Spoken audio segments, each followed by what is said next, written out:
রথের রশিতে পড়ল টান, মাসির বাড়ি চললেন জগন্নাথ, বলরাম, সুভদ্রা। প্রতিবারের মতো এবারও শিব মন্দির পুজো কমিটির উদ্যোগে পালিত হলো রথযাত্রা। সাধারণ মানুষের সঙ্গে উপস্থিত ছিলেন বহু বিশিষ্ট ব্যক্তি।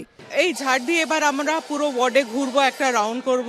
আমরা তো সবাই যেতে পারি না পুরী, কিন্তু ছোটখাটো আমরা নিজের মতন এখানে এটা করছি। পঞ্চম বর্ষ আয়োজনের মধ্যে আমরা চেয়েছি যে পাড়ার লোকরা সবাই একবারে চলে আসে, কারণ রথে আমাদের দুর্গাপুজোর প্রস্তুতি হিসেবে আমরা ধরে নিই। আজকের যে প্রস্তুতি আছে, আমরা একটা ফানুস ওড়াবো, ওই জগন্নাথ দেবেরই জয় জগন্নাথ বলে ফানুসটা উড়িয়ে তারপরে আমাদের যাত্রা শুরু করবো। ছিলেন তৃণমূল সাংসদ মালা রায়, বিধায়ক দেবাশিস কুমার। জগন্নাথ দেব যেখানে থাকেন সেটাই তো তার পবিত্র জায়গা, সেটা পুরীতে নিশ্চয়ই মহাধাম, মহাক্ষেত্র।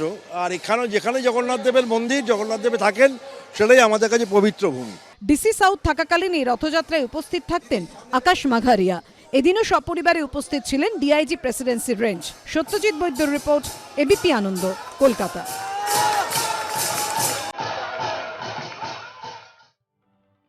রথযাত্রা লোকারণ্য, মহা ধুমধাম। রথযাত্রার এই ছবি চিরপরিচিত। যুগ যুগ ধরে পুরীতে জগন্নাথ দেবের রথযাত্রা চলে আসছে। পুরীধাম আসলে শাক্ত এবং বৈষ্ণবদের এক মিলন ক্ষেত্র। পুরী সহ দেশের বিভিন্ন প্রান্তের পাশাপাশি কলকাতা ও জেলায় এদিন টান পড়ল রথের রশিতে। কলকাতায় ইসকনের রথযাত্রার সূচনা করেন মুখ্যমন্ত্রী মমতা বন্দ্যোপাধ্যায়।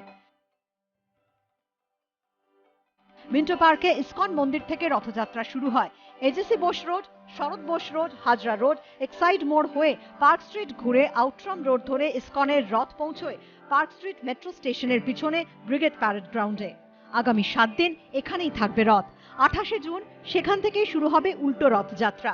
একই রুট ধরে জগন্নাথ, বলরাম, সুভদ্রার রথ ফিরবে মিন্টো পার্কের ইসকন মন্দিরে। দেবতা তো মানুষের মধ্যে থেকেই তৈরি হয়। মানুষের অন্তরাত্মাই দেবতার অন্তরাত্মা।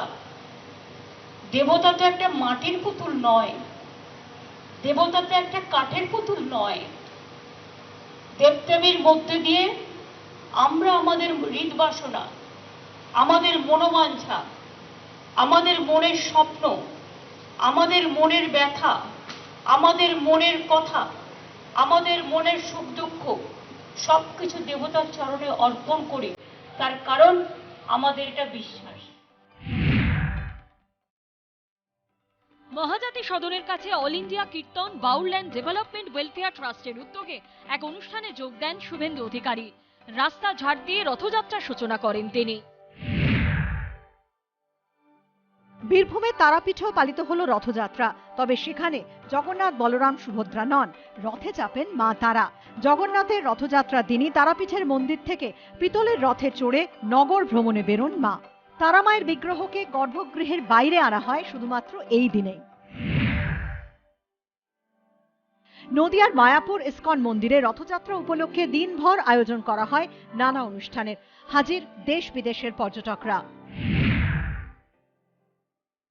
বাংলার প্রসিদ্ধ রথযাত্রাগুলির মধ্যে অন্যতম হুগলির বলাগড় থানার গুপ্তিপাড়ার রথযাত্রা।